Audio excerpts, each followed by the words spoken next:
This is a story of James Robert Wallace. Robert Hood Wallace from Greenburgh, Kentucky, was the 11th son of William Wallace and Elizabeth Yates Wallace. This story is about James Robert Wallace from Flemington, Missouri.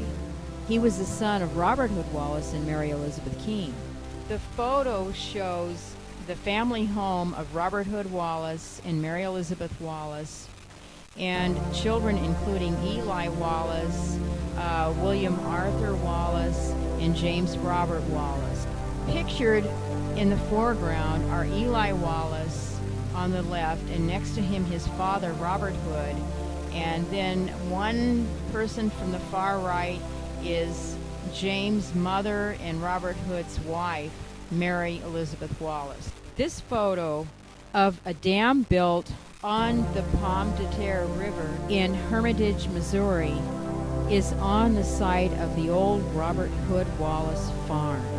When Jim was 17 in about 1883, he went away with a friend all the way to Arizona, all the way from Missouri to Arizona. There he worked on a ranch. According to James' brother Eli, his mother kept writing for him to come home. He promised that he would when he sold his horses that he was breaking to ride. James finally wrote that Mexican banditos had come across the border and stolen all his horses. In the meantime, his mother had had a stroke, and his brother Eli had moved to Muskogee Indian Territory. Eli, feeling it necessary to bring his parents from Missouri to Muskogee, where he was living, went to Missouri to bring his folks back to his home in Muskogee, which was Indian Territory.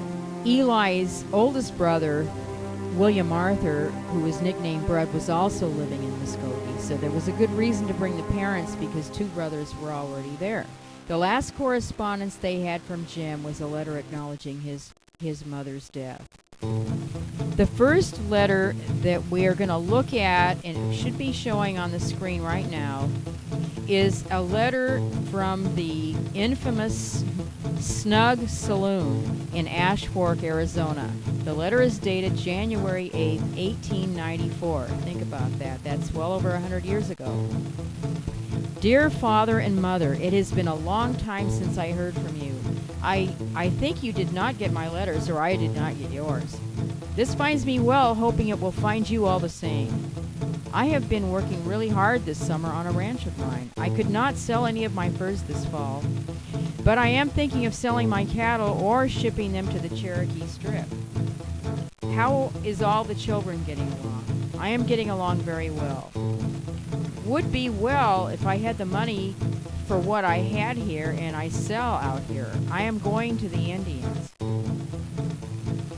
I want you to write me a long letter. I have nothing more to write, but I will come home and see you this fall if I can sell any cattle. I will close as sincerely your son, James R. Wallace. Williams is my post office. That means Williams, Arizona. We have no more letters between 1894 and 1902 that were from Jim back home to his folks in Flemington, Missouri. In August 1902, Jim writes from the Grand Canyon, Arizona. Dear Father and Mother, I received your letter. Was glad to hear you were getting along better.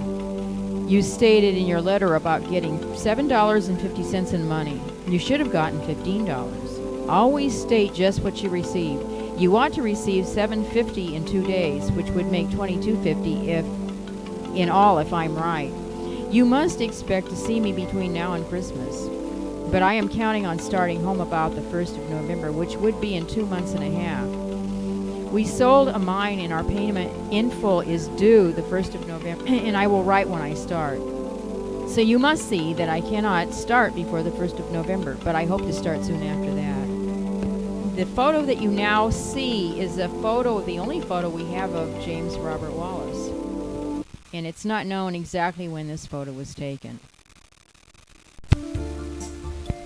This next letter is from the Grand View Hotel, Grand Canyon, Arizona, September 8th, 1902. So it's only about a month after the one that we previously got from the Grand Canyon.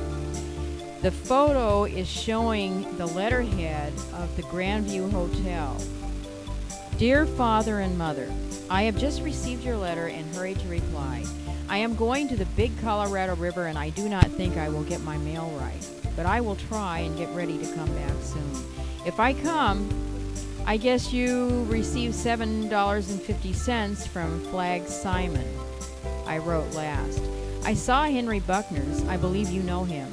Give my regards to Al. I want to come around and see the folks this winter if I can, or have got to California on the stage. I will close. Your family. James R. Wallace. Address will be Grand Canyon, Arizona, care of Captain John Hance. This letter has no date. It's probably around the same time, around the early part of the 20th century, around 1902, 1904. To Mrs. Mary E. Wallace. Dear Mother, I received your welcome letter and was very glad to hear from you. I am well and hope you are all the same. I am glad you like my papers. I received your subscription. You are to get it regular. Have you got that he wrote to the Sun that Pa did not get his paper regular and it is sent every week? This is a good country, better in Flagstaff than Phoenix in summer. I like the Colorado River. Where I am at, there are Wallaces. Some few here claim kin with me. I never read any of my kin or just where Father came from. I never did rake up any kin, but must say that all are nice people. Some Wallaces live in the southwest part of Colorado. Horn Wallace wrote me stating that he was from Kentucky and we are cousins that had been from Kentucky 20 or more years. He visits home sometimes. I never answered his letter, but hear of them quite often. Well, give my regards to all. Hope this finds you all well. I close. Your son, J.R. Wallace.